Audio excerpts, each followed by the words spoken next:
Yahushua wait, come to take the throne. To conquer world powers, bring Jacob home. I'm quarterbacking like Jake DeLone. Like Mount Rushmore, I gotta face a stone. Malachi 3:7. Even from the days of your fathers, ye are gone away from my ordinances. That's the problem. You have gone away from my ordinances. That's the problem. What's the ordinance of God? The law. And every time we have a problem within the household, it goes back to a law. It goes back to the curses of Deuteronomy, the 20th chapter. That you would hate your own brother. That's black on black crime. That he would hate his wife. That's domestic violence. That he would hate his children. That's the whole household right there. The father, the mother, and the children. That all stems from forsaking the ordinances of the Most High God. So if we've been breaking God's law for 500 years and it hasn't been doing us any good, why don't we just try just for a little bit? Let's just see what happens when we come back to God's laws. Go ahead.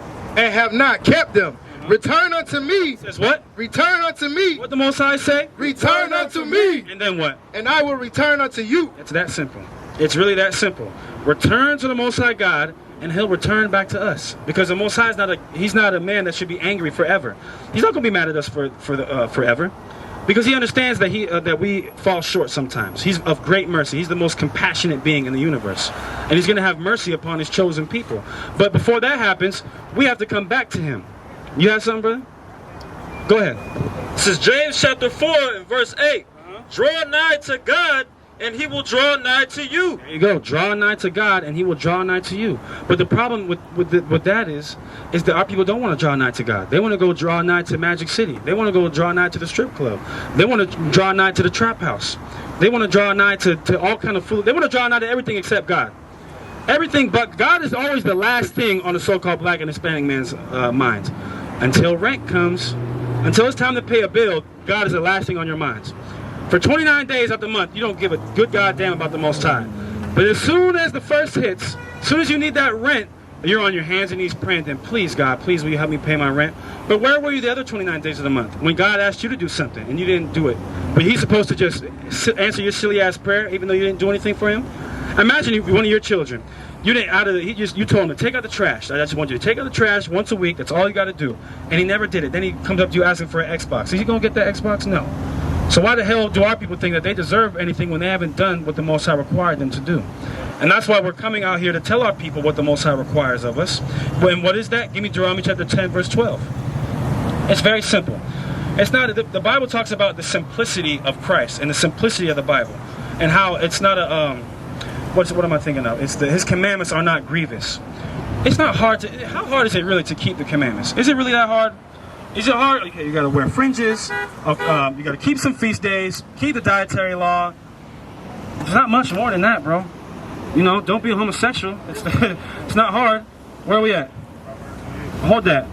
Don't be an adulterer. Is that hard? But no, our people make it hard. But this society helps make it hard too, because when you turn on the radio, what are you gonna listen to? I'm gonna kill this nigga. I'm gonna F this dude's woman. It's propagated all throughout our community. Now, if you're a killer, you're respected. People love you if you kill people. But hey, imagine that. People, if you're a known killer in your community, people will love you. People will respect you. You'll be admired. But if you tell people the truth about God, you're going to be hated. Oh man, get that nigga out of here. Why don't let him come around no more? But you can kill somebody, to end someone's life, end a chosen child of God's life, but you'll be respected. That lets you know how backwards this place is, man. And that's why we don't want to thrive and prosper and let's come together and build up America. No, I want this place to burn to the goddamn ground. That's right. Because this place has done nothing but brainwash and destroy my people. So guess what? It must be destroyed in return. Go ahead. This is James 4 and 4. Ye adulterers and adulteresses, know ye not that the friendship of the world is enmity with God? Yeah, you adulterers and you adulteresses. Don't you know that it's enmity with the Most High God? Enmity means it's a beef. You can't be a friend of the world and a friend of the Most High God, because the Most High God said He doesn't love this world. He doesn't. The world that He said He loves in John 3:16 is not this world. Give me Galatians chapter 1 verse 4. I'm going to prove to you it's not this world. Does God love evil? No. Is this world evil? Yes. Watch that. Give me Galatians 1 and 4. This is Galatians chapter 1 verse 4. Who gave Himself for our sins, that He might deliver us from this present evil world. We need to be delivered from this evil world. This world is evil everywhere you go. Every time you turn your head, you see nothing but wickedness. You see nothing but evil. You see our people selling dope to each other. You see our people dying in the streets. You see our people slumped on the damn ground just high as hell off of who knows what. So I don't want to live in this place. I want this place to be destroyed, and I'm looking for a better place. Give me Hebrews 11 and 16. Here's what I'm looking for. Hebrews chapter 11 and verse 16. Watch this. They always talk about, well, listen, we're in America right now. That was 500 years ago. Get over it. Why don't you guys build this place up together? Because I don't like this place. I don't want America to thrive. I want this place to be destroyed, and I'm looking for something better. Hebrews 11 and 16. Hebrews 11 and 16. But now they desire a better country. What do we desire? A better country. America. A better country. Well, let's just go back to Africa. A better country. We're going to go back to somewhere, all right? We're going to go back to the land that God gave us. The most beautiful and fertile land on the face of the planet Earth. It's called Israel, where you so-called blacks and Hispanics come from. We desire a better country.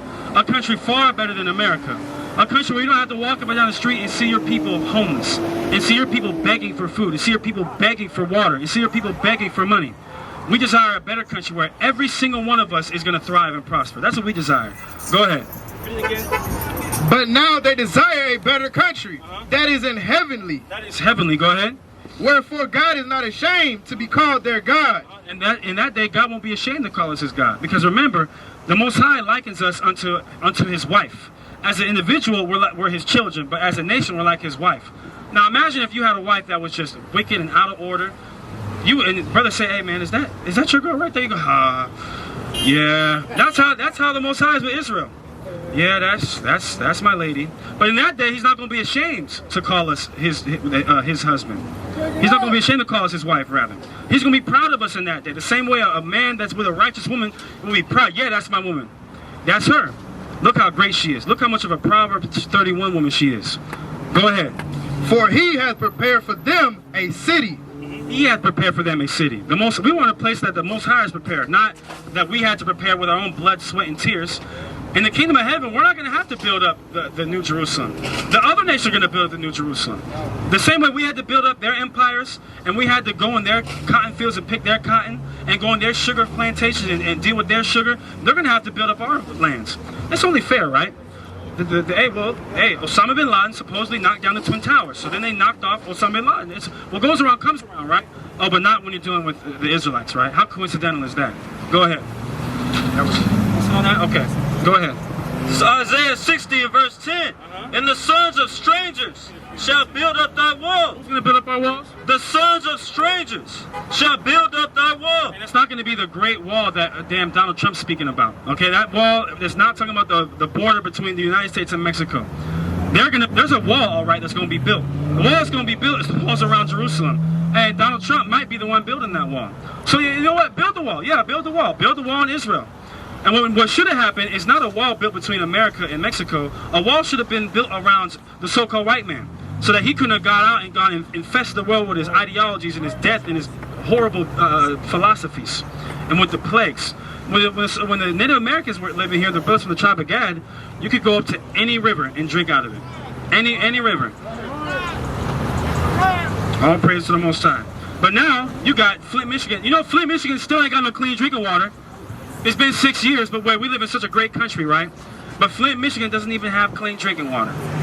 That's why, because this land is polluted. It's not your rest. Give me that, Micah. Go ahead. It says, and their king shall minister unto thee. For in my wrath I smote thee, but in my favor have I had mercy on thee. See that? The same way that a mother or a father will go upside their child's head or whip them, and then come here, give me a hug, and cuddle with them afterwards. That's how the Most High is. He'll chastise us. He'll give us the belt, and then he'll say, come here and nurture us. That's how the Most High is. Go ahead. 2 Peter chapter 3 verse 13. Nevertheless, we according to his promise. According to his what? His promise. Ooh, man, that's cold. You know what that proves to you? That these are the Israelites that he's talking about. The promise. Get Romans 9 and 4. Go ahead. Look for new heavens and a new earth. What does that mean, a new heaven and a new earth? Does that mean we're going to hop on a damn Star Wars spaceship and go to Earth 2.0? No. New heavens and new heaven and new earth represents rulership. This earth belongs to the so-called white man right now. The rulership of this planet belongs to the heathen right now. But the new heaven and the new earth is going to be the Israelites reigning. That's why it says Esau is the end of the world and Jacob is the beginning of that which followeth. Go ahead. Wherein dwelleth righteousness. Read that again. Read that verse one more time. Verse 13. Nevertheless, we according to his promise. We according to his promise. The Most High made a promise with who? with Abraham, Isaac, and Jacob. And he said that, know of a surety that to thy seed will I give this land, even from the great river of Egypt, even to the river Euphrates. It's a promise from God himself to the children of Israel that we would live in the promised lands. It's a promise of God. So it has to happen because God is not a man that he should lie. Read Romans 9 and 4 though, because it said according to his promises. Romans 9, chapter 9, verse 4. Who are Israelites? Who are what? Who are Israelites? Who are who? Who are Israelites? Who are everybody on the earth? Who are Israelites? To whom pertaineth the adoption and the glory and the covenants and the giving of the law and the service of God and the promise. And the promises. The promises belong to the children of Israel. The service of God. Sometimes that part of that verse don't get explained enough. The service of God, meaning God's only going to service the Israelites. So if the Israelites were to go to a restaurant and order some food, they're the only ones getting the food. The other nations can go and there's not going to be no waiter for them because the Most High is only servicing the Israelites. Why? Because we are the servants of the Most High God. We're his children. The Most High is not concerned with the other children on the earth. Go ahead. Nevertheless, we according to his promise look for new heavens and new earth, wherein dwelleth righteousness. Wherein dwelleth righteousness. That's what we want. That's why we precept that scripture with Hebrews 11 and 16 that says we look for a better country. This place is not righteous. I want to be able to wake up and know that my people, they don't have to worry about anything as long as I live. I don't want to wake up and wonder if my father is going to get shot by some by some policeman even though he's unarmed because some police officer wants some paid time off. That's what they get when they shoot one of us. It's basically a vacation. Hey, go kill this so-called black or Hispanic man and you get some vacation. You go to the Bahamas, right? Sometimes they get unpaid time off. And so what? You're still not getting put in a prison cell, which is where you belong. Well, actually, you don't deserve to go to prison. You deserve to get put to death. Give me Numbers 35. All these police officers that have been killing us for the past 400 years, you don't deserve to go and serve 20 years and then get off on parole. No, you deserve to get put to death. Numbers chapter 35. That's right. And we're going to read that from the Bible. Read Numbers 35 and 30. Numbers 35 and 30. Whoso killeth any person. Whoso killeth any person. The murderer shall be put to death. Shall be what? Put to death. He shall go to trial where he's acquitted. Shall be put to death. Shall he be? Put to death. He used to be put to death. And especially when you do something like that to the children of Israel, why do you think the Most High destroyed Egypt? Huh? Because of what they were doing to God's chosen people. And guess what? America is way worse than Egypt. Way worse than Egypt. It's a whole lot because remember, ancient Egypt, they were just killing the man. Remember, they were killing the men children, the babies that are men. America's killing the men and the women and the children. The women and the men, rather. This place is a whole lot worse. Go ahead. Habakkuk 2 and 12. Yep. Woe to him that buildeth the town with blood. Woe to him that buildeth the town with blood. America, was it not built off of blood? Off of the blood, sweat, and tears of so-called blacks and Hispanics? Go ahead. Establish a city by iniquity. And establishes a city by iniquity. And no city has been established by a greater iniquity than the United Snakes of America. The land of the thief in the home of the slave. Right. Go ahead, Isaiah. You got something? No. Okay. That's fine. Where you at? Yeah, go ahead. Numbers 35 and 33. So you shall not pollute the land wherein ye are. Don't pollute the land wherein you are.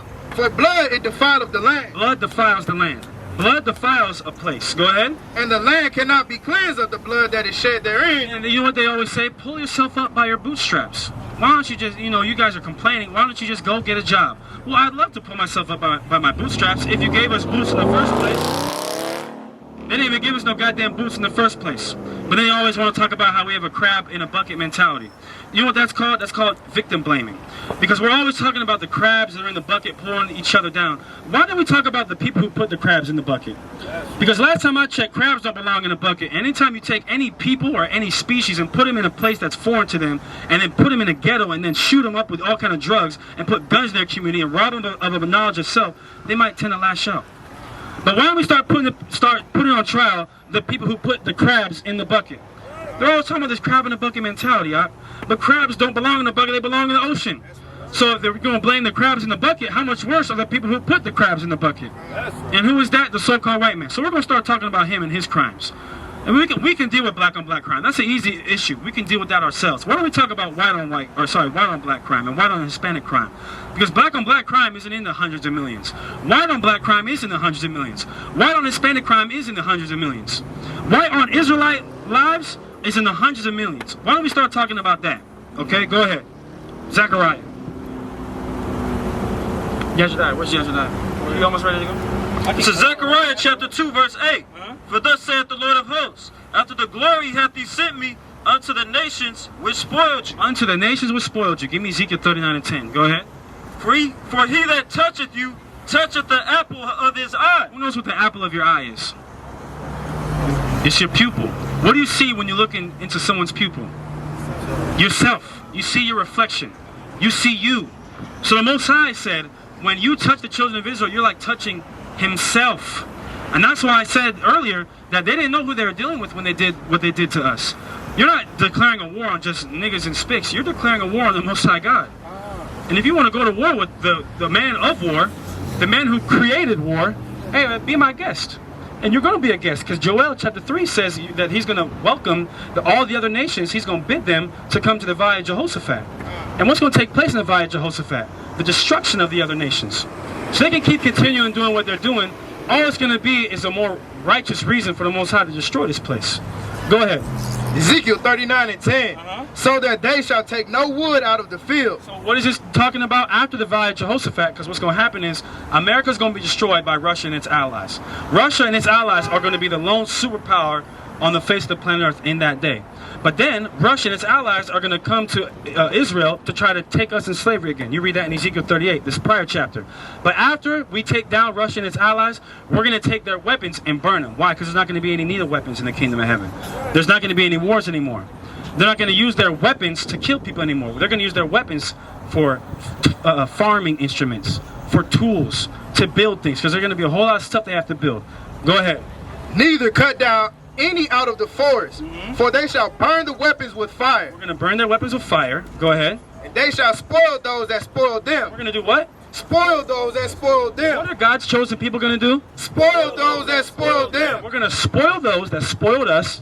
And rob those that robbed them. Wait a minute. Hold up. What's this? This is the Bible, right? Read that last part again. And rob those that robbed them. And rob those that robbed them. Wow. What does that mean? What could that possibly mean? It's pretty self-explanatory. We're going to steal from the people who stole from us. Because it's not even really stealing. We're just stealing back what you stole from us. We're just getting back what you stole. And what you stole is the planet Earth. You stole the rulership of the planet Earth. And you attempted to steal our Bible.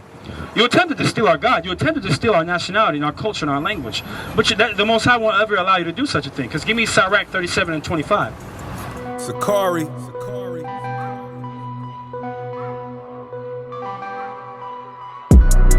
We are the children of the one Yahweh. The chosen. Ye are the chosen of the one Yahweh. And he has given his laws to us.